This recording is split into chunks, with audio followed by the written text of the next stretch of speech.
Welcome everyone to Selenium Training by Wisdom Trainings. Hello everyone.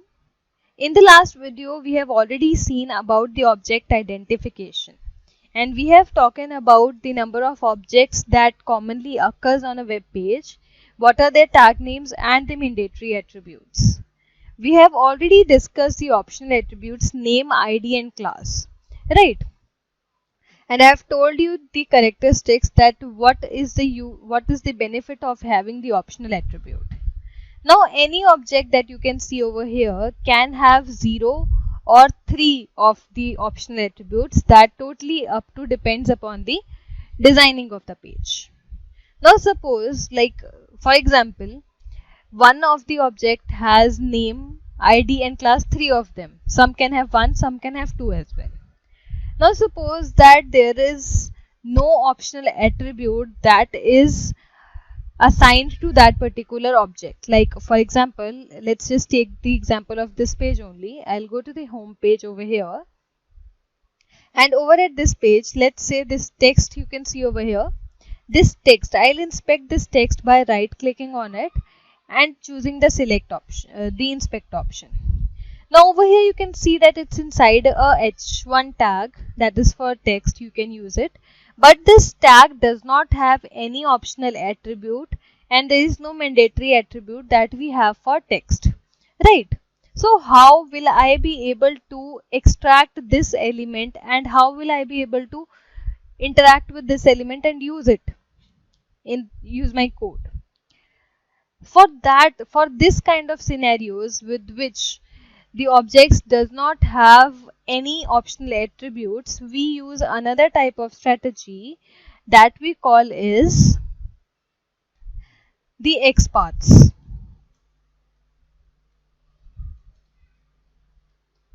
The XPaths. Fine. Now XPaths are the unique addresses of objects. These XPaths can be used for such situations that I have told you, in which the object does not have any optional attribute, and this can work with the objects which have the optional attributes, but still you want to be it at the safe side and make the unique address. Fine. So over on the web page, the XPaths are created in a way that only a single object is being associated with the XPath made. Okay. Now XPaths are also of two types. One is the complete XPath. One is the complete XPath. Complete, or you can say absolute. Complete or absolute XPath. Now this particular XPath, this type of particular XPath starts from the root of the page. Now when I talk about the root of the page, I mean by saying the first tag of the web page, that is the HTML tag for all the web pages. The complete XPath starts from this point and it goes on further till the element that I want to use. Fine. So if I have to interact with this element on the web page, and I have to make the XPath by my own, the complete XPath. So how will I be able to do this? The inspector screen that you can see over here, just hit Ctrl F and you will get a text box like this, in which you can enter your own text. You can make your own locators. You can have the locators over here. For this is used. Fine. So I'll start building it. I'll say HTML.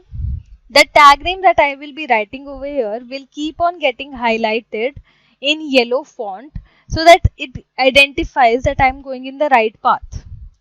Now after this HTML path, I have to move further to the next tag. So I will be using a /. Where I want to go now? There are two tags. There are two parallel tags at the same level. One is the head tag and one is the body tag. Now in the head tag, I don't have anything that is of my use. The element that I want to use is inside the body tag. So I'll say /body. So it highlighted the body tag for me. Now I have to go inside and look for this element that I have chosen over here. So I look further, and over here I have a number of parallel tags. This is a parallel tag, then this is a parallel tag again. These are my parallel tags. So I have to specify to which tag I want to go inside. So this is my first tag, second, third. It's not going to be like first, second, third. It's according to the div tag. This is my first division tag, then the second division tag, third division tag, and fourth division tag. The tags should be different and the serial will go on. So I have to go inside the fourth division. So I'll say slash div 4. So this particular div highlighted. If I wanted to go inside the first division tag itself, so I don't have to specify this number. This will automatically take me into the first tag. If it is div tag, if it is script tag, whichever tag name I will be giving, I will be going inside that particular tag. Now, as I have to move further, that is inside the fourth division tag. So now I am here. Inside this division tag, I have another div tag, and inside this div tag, I have a h1 tag. So I have to move on like slash div.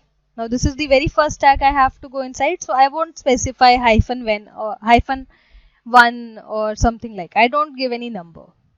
Then after this tag, my element is in the h1 tag.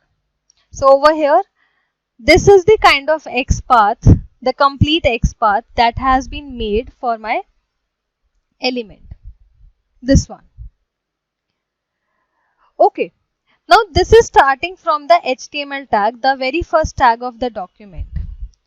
What we usually do is we do not go with the complete or absolute path. We refrain ourselves from using it, because in any case someday the designer thinks of change, the designer gets the request to change the page layout. So it can be a possibility that the element that I am interacting with has been shifted to some another location. So I have to create the XPath again from the starting, the HTML tag. Now there could be addition of tags, there can be deletion of tags, there can be changing in the tag names, right? So it could be anything. So we refrain ourselves from using the complete XPath. And what solution we find out instead of using the complete XPath is the partial or relative XPath. Now this particular type of XPath does not start from the start of the document, from the very first tag. Instead, we look for the optional attribute. Which optional attribute we look for? We have 3 optional attributes: name, ID and class. Generally, we go on with the optional attribute ID.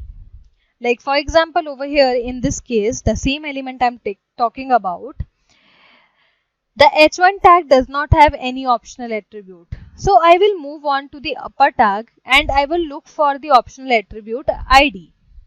If the tag name has an optional attribute ID, then I will start making the XPath from this point. Now this tag does not have the ID attribute, it has a class attribute. So I will move on one step ahead to the upper tag. Now this particular div tag has a ID attribute, so I can use this ID attribute to build my XPath.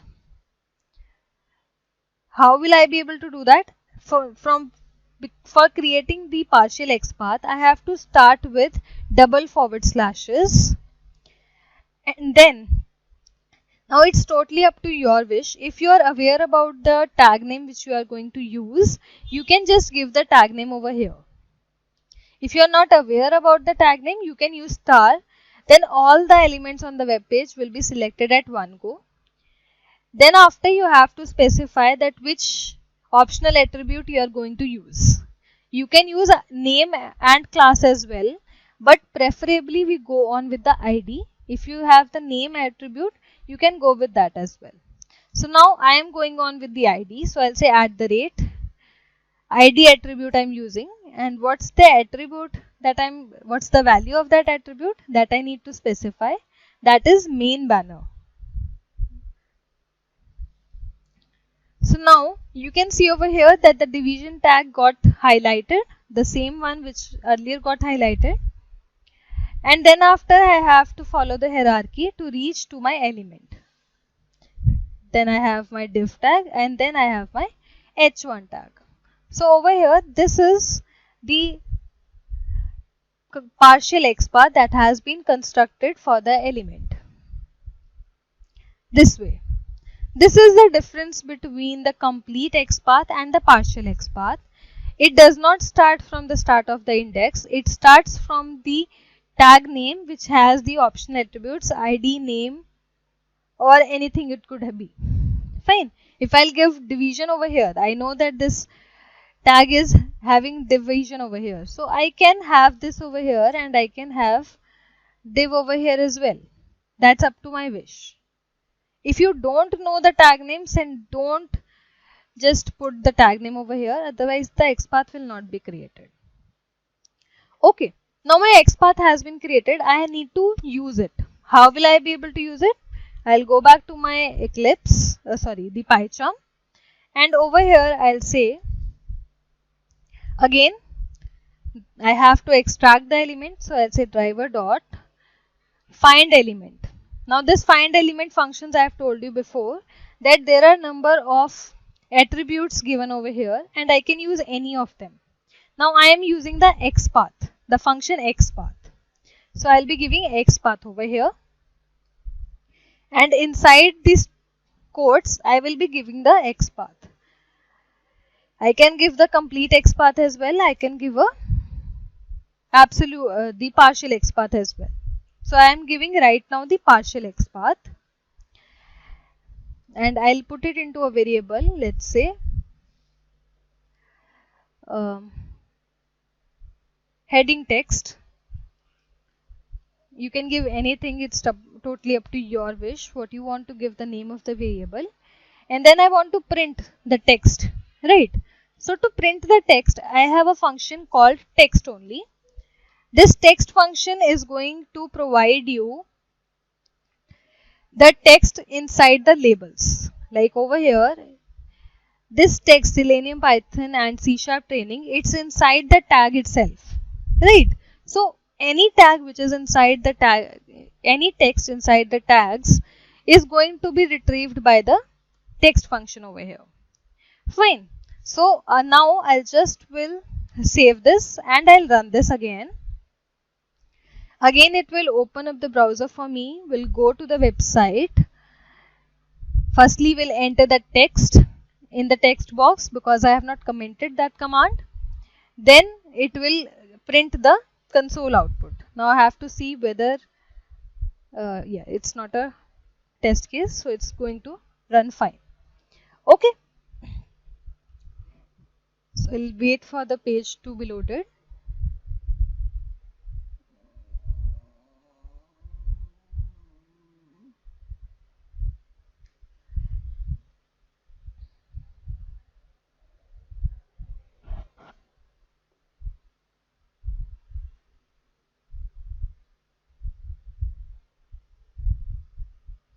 So now over here, the text that I wanted to enter in the text box has been sent.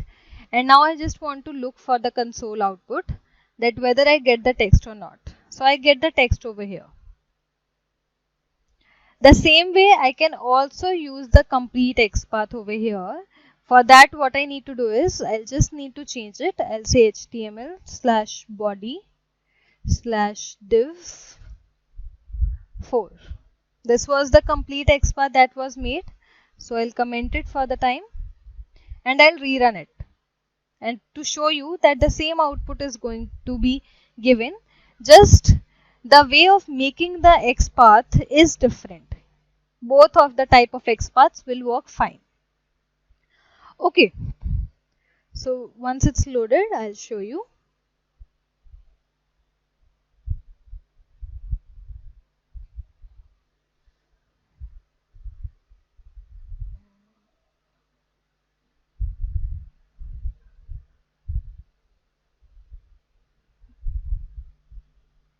So you can see over here that same output is coming over here again by using the complete XPath as well. So it's up to you, whichever XPath you are going to make, that should be correct. You will be able to identify yourself as well. If you're going in the right way, the font is going to be highlighted in yellow itself. If you're going wrong, nothing is going to be highlighted. Okay. Now the same way, I have a specific function to use the XPath to find the element. The same way, I have a generic function in which I can pass on any of the locator. Which is that function? That is driver dot find element. This find element function you can see over here. Now to this find element function, you can pass any of the locator. You can pass on the ID and the value to it, whatever it is.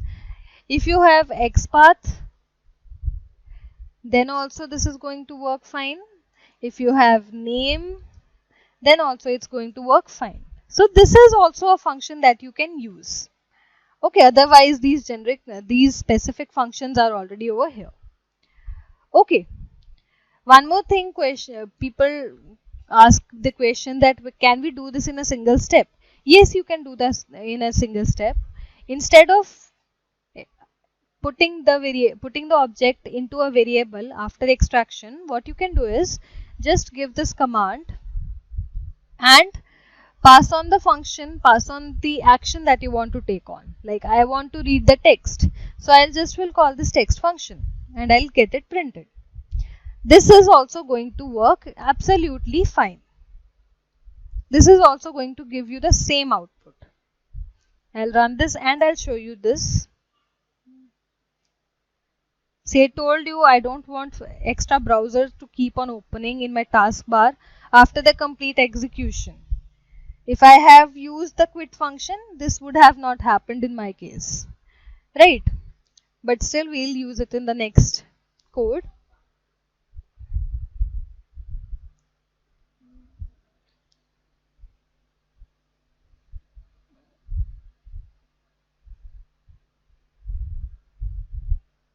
So over here, you can see that again that the same output is coming by using this method as well. Okay. Now it's not like that you always have to make the XPaths by your own. There are tools available. In Chrome, there is a tool available named CrowPath. You just have to go on add-ons and look for CrowPath and add it into your browser. What this CrowPath do is, if you inspect some element, like I have inspected this element already, it gives you the details of that element, that what is the ID that you can use, what is the XPath that you can make. It will give you complete XPath as well and relative XPath as well. You can see over here, there is the relative XPath being given. The ID that is being used, the class name that is being used, and this is CSS selector that we will come later on. Then I have the tag name, which tag name is being used, and the rest. And here is the complete XPath. Fine. So this is a tool you can also use. Plus, also what you can do is you can inspect element by right clicking on it. This will be highlighted. Where on the page source the highlighted part is coming, you can right click over that highlighted part and you will get a copy option. From this copy option, you can complete the partial XPath as well. The option for that is copy XPath. If you want the complete XPath, then you have copy full XPath. Okay. And the same way, you can identify elements on different browsers as well. Like on Firefox also, you can identify the elements. seleniumtraining.com. On Firefox, what happens is that if you inspect some element, it may give you a complete XPath and it may give you a partial XPath depending upon the characteristics of the object. I'll show you. Just wait.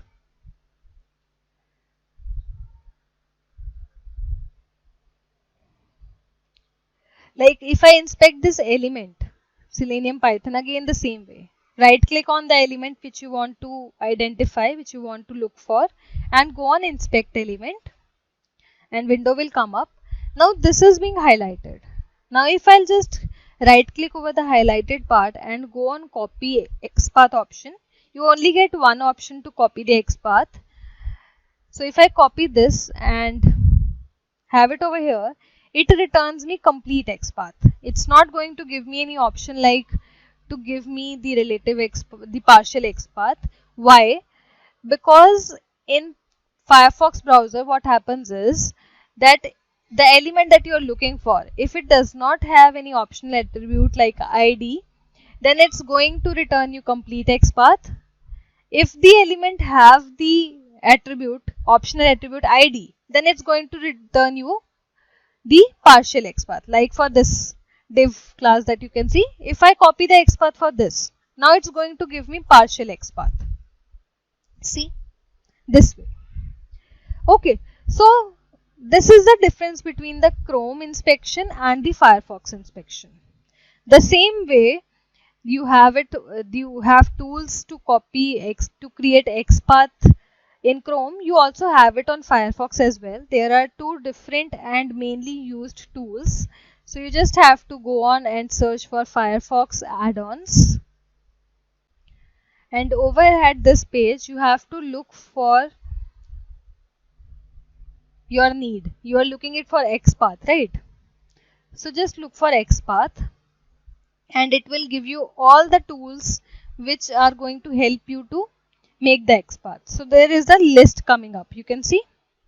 Now the mainly used XPath, the tools on Firefox are the Try XPath and XPath Finder. How to get it into your system? Click on this. It will ask you to add it into your Firefox, into your browser. So you just have to click on add and your Try XPath tool has been added. What this Try XPath tool does is, if you'll click on it, this will give you a window like this. This particular tool is helpful when you are creating the XPath by your own and you want to check whether it's right or wrong. Fine, let's suppose I have created this particular XPath by my own. I want to check that whether it's right or not. So I have to pass it in the expression and just click on execute. As many as elements that are being associated with this XPath will be highlighted on the web page and you will get the count of them. So I'll click on execute. There is only one element which is being associated with the XPath and that is being highlighted over here. Okay, so this is the use of this tool. The second tool that you have is XPath Finder. Now this is also a very useful tool in Firefox. Just click on add to Firefox.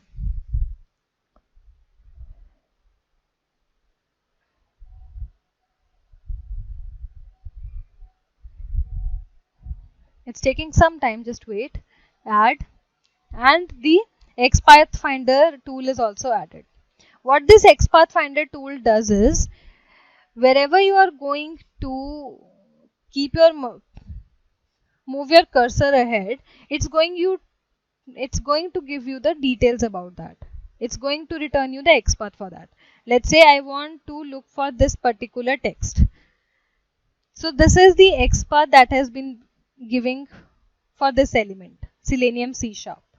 The same way if I look for Python, this is the XPath.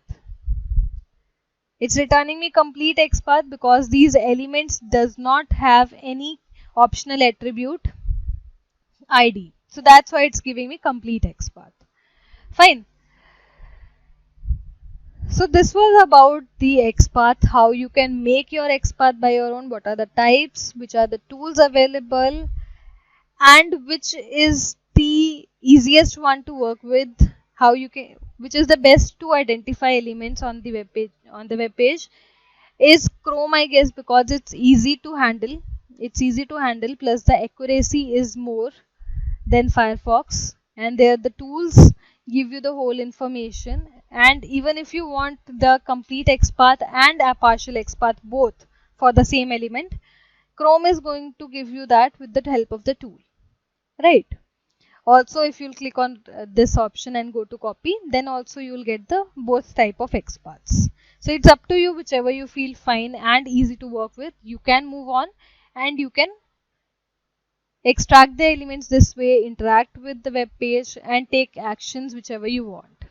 Fine. So this was all for this video. I'll request you guys to practice this, and thank you.